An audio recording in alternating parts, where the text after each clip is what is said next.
حضرت محمد صلی اللہ علیہ وسلم والا علم نہیں ہے. کاش کہ ہمارے پاس وہ علم ہوتا، ہماری زندگیاں آسان ہوتی. وہ علم کیا کہتا ہے؟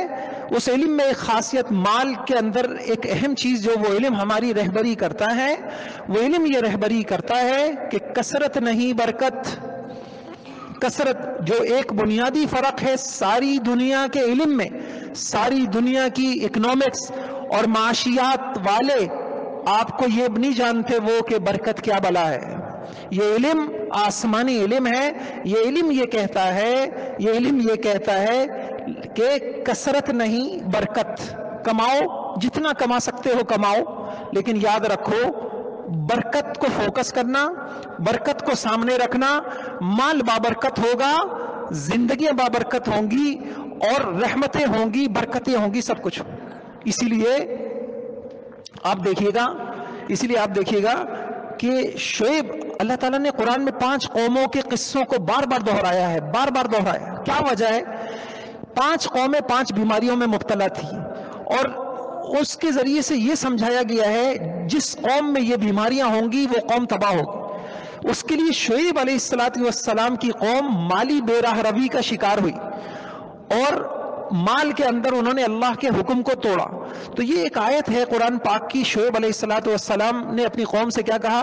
بقیت اللہ خیر لکم ان کنتم مؤمنین، بقیت اللہ خیر لکم ان کنتم مؤمنین. اتنا وزن ہے اس آیت میں. اللہ تعالی ہمیں اپنے کلام کی قدر نصیب فرمائے.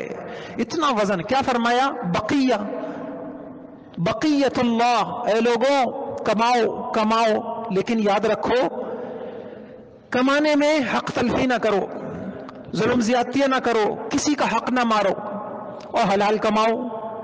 اب شریعت کی جتنی پابندیاں ہیں، اخلاقی جتنی پابندیاں ہیں، ان پابندیوں کے ساتھ کماؤ. پھر کیا ہوگا؟ ذہن میں سوال آیا، اس طریقے سے تو بہت تھوڑا سا ملے گا. کماتے ہوئے نماز بھی نہیں چھوڑنی. میں نے پوری 2 کتابیں اس موضوع پہ لکھی ہیں، 700 صفحات کی ایک کتاب ہے. ایک موضوع ہے کماتے ہوئے اخلاقی، انسان کے اوپر اخلاقی پابندیاں کیا کیا ہوتی ہیں، اور ایک انشاءاللہ عنقریب اللہ پاک نے توفیق دیا ایک وہ تک مکمل ہو گیا ہے کام، کماتے وقت شرعی اور اللہ کے حق انسان کے اوپر کیا کیا ہوتے ہیں. مختصر میں آپ کے سامنے عرض کروں، ایک آدمی کما رہا ہے لیکن کماتے میں اس کو نماز کا خیال نہیں ہے. اب اس کی کمائی اس نے کیا کر رہا؟ اب کیا چیز آئی کہ جی دکان بند کروں گا، فیکٹری بند کروں گا، ملازموں کو فلاں کو مسجد بھیجوں گا، اتنی دوران میری اتنی سیل میں کمی آ جائے گی. یہ ہمارا ذہن ہے. تو کیا ہوا؟ ہمارا ذہن، ہماری گھٹی کے اندر یہ بات گھسی ہوئی ہے، کثرت کثرت کثرت. حالانکہ نبوی علم کہتا ہے تم کو کس نے کہا کہ پیسے کے زیادہ ہونے سے زندگی بنتی ہے؟ تو کیا فرمایا؟ شعیب علیہ السلام نے کیا کہا کہ تمہارے ذہن میں شاید یہ آئے گا اگر کماتے ہوئے شریعت کی بھی پابندی کروں گا، اخلاقی پابندی بھی کروں گا، حکموں کو پورا کروں گا، پھر جس کو جو دینا ہے دلانا ہے وہ پابندیاں بھی کروں گا، پھر تو میرے پاس بہت تھوڑا سا بچے گا.